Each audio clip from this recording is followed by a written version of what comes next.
From my longest time in my childhood, Swami was, having been born in a family of devotees, Swami was God for me. Swami was the parent. Swami was a dearest friend. Swami was a confidant who held all my secrets, my fears, even my embarrassments tightly with him.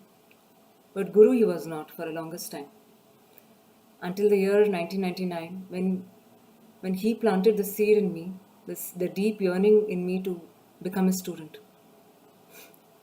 And so it happened that I applied for a seat at the Sri Satya Sai Institute of Higher Learning at Anandpur campus. I had, having done my class 11 and class 12 in the commerce stream, I naturally applied for for my bachelor's degree as well in the commerce stream. And I gave the test. I did the written test, and I was called for an interview. On the way to the interview as well, Bhagwan blessed me. That is something I think I'll keep it up for a separate day. And in the interview room, now I would like to focus on the interview room now.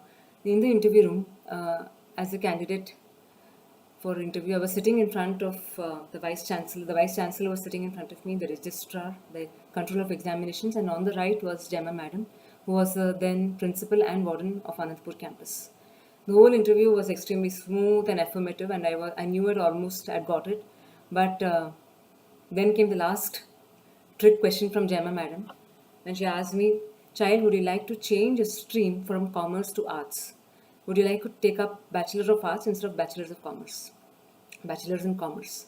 And I knew within me I was thinking, how was this possible? Because I knew my father would never approve of it. My extended family would not approve of it. But arts is something in a family was taken up only by, at least in their mindsets, was taken up only by those who had no other option to take up, no other stream of study, where all other streams of study had abandoned them. So I said no. With all my clarity and confidence, I told Gemma Madam, no, I wouldn't be able to take it up. If it's not for BCom, it's impossible for me. Might be impossible for me to take up a seat, even if they offered it to me. And that was the end of the interview. And I came out. Of course, I related this incident to my mother. My mother was disappointed, but we just left it to Bhagwan finally. And a day or two later, the results came out outside the walls of South Indian canteen, and I was not surprised. My name was not there on the list. We searched through the commerce list; it was not there, and we gave up hope. And suddenly, somebody else then came running to me saying my name was on the other list, and it was a surprise. It was even despite saying no to Madam, my name was on the list of the art stream, top on the list in fact. Was on the top of the list, and despite my defiance, Bhagwan knew what was better for me, and he had most graciously taken me into his fold, despite my stubbornness. And then here we were happy. Of course, we were jubilant.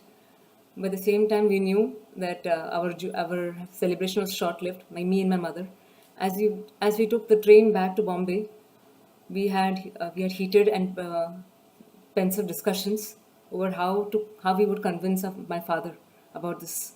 We knew there was no way he was going to agree to this. And finally, my mother said, let's just leave it to Bhagwan. He has given the seat; he will take care of you as well. And what do we see next? We just turned our heads towards the window, and what we saw left us dumbfounded.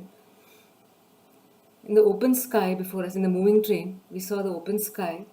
It was the sunset time, and right in front of us was a humongous cloud. It's a huge cloud, which was reflecting the sun's rays, orange rays. It had taken on an orange color from the sun, and the entire outline of the cloud was Bhagwan's hair, bushy hair, and his bust until here, and his Abhayhasta hand. As Bhagwan used, you may have seen many of the pictures of Bhagwan. We were in tears, seeing so much grace flowing to us from Bhagwan. We kept watching that outline of Swami in the sky for the longest time. And needless to say, the whole path, he took care of everything else after that. My father did not oppose. My father was absolutely okay for me to join the art stream. In fact, he came to drop me at the Anandpur campus. Now, at this point, I would like to reveal two secrets that were held fast between me and Bhagwan. Only Bhagwan knew it, and how this change of stream from commerce to arts solved many of my problems. I had, as I said, I had been doing my class 11 and class 12 in commerce stream, but nobody knew how much I hated it. It was an absolute drudgery for me. I was just not made for commerce. Though the marks wouldn't reflect that. I mean, it was quite. I happened to score. Quite decently, but it hardly reflected my discontentment with the subject. So by giving me by giving me a seat in the art stream, he had saved me from that. And there's another secret that only Bhagwan, even I was not aware of. All through my childhood, I had a flair for writing. I enjoyed writing, but it got, let's just say, it got buried under the sands of time as academic pressures overtook. This interest in writing was just submerged, and I was not even aware of that.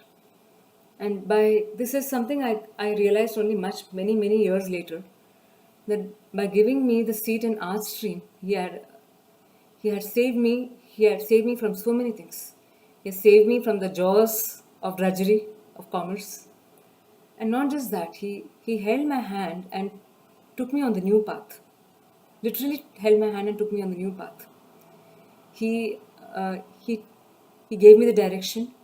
He showed me the direction, and he did it. And as he wanted to bring to fruition the gifts that he had blessed me with, the gift of writing that he had blessed me with, he wanted to bring that to the forefront.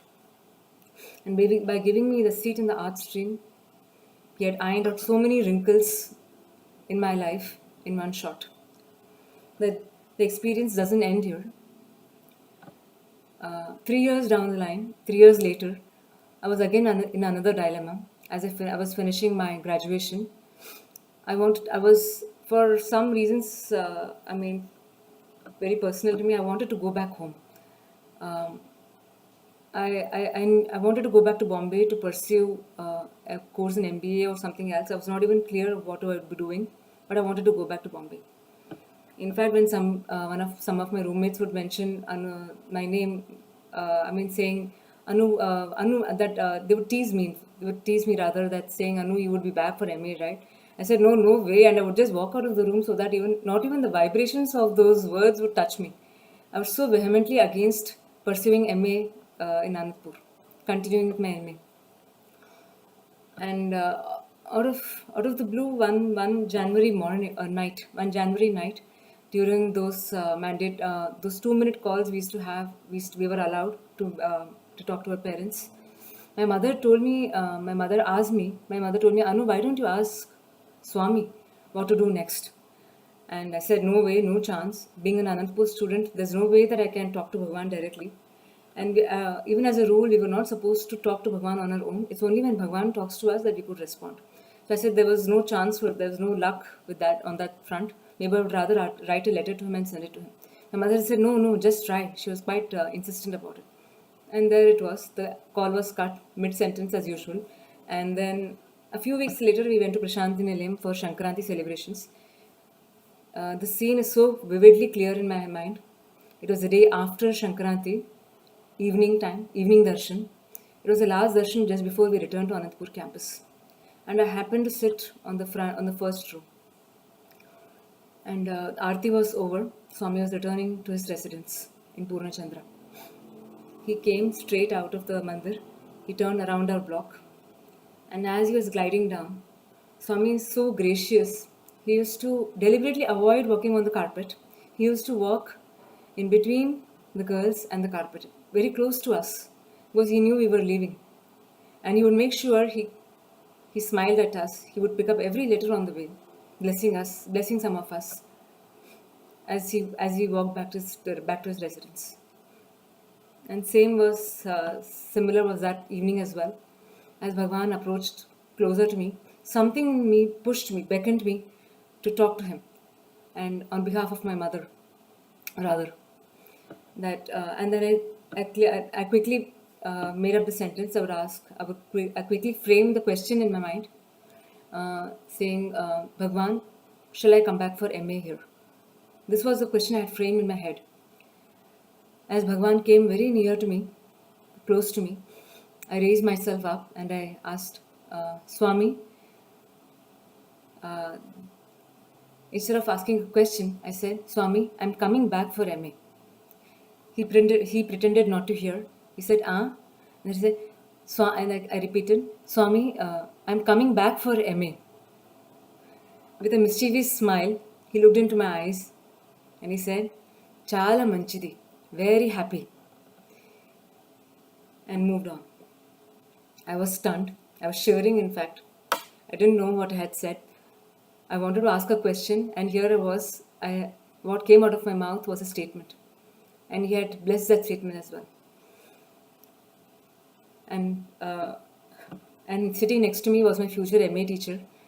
And she, just to bring me to reality, I think she said, Congratulations, Anupama, you are the first student to be enrolled for the next MA batch. Here I was a few days, but even if 2 days earlier, if somebody had told me that I would be coming back for MA, I would have said absolutely no. And here I was 2 days later, Bhagwan had already given me a seat in his MA course. That's how he ironed out so many of my troubles with his grace. So many of my dilemmas. On the surface, it was just 2 more years of study, but I knew what it was, what it meant. Only the future would tell me what it meant actually. It was 2 more years of being in his shelter, 2 more years of basking in his love, 2 more years of being under his protection.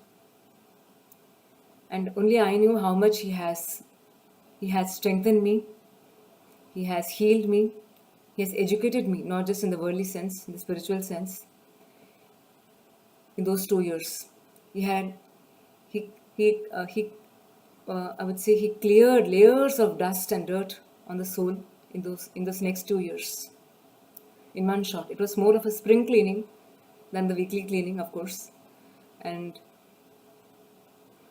2 years later, when I stepped out of the campus, he made me ready to face the world outside.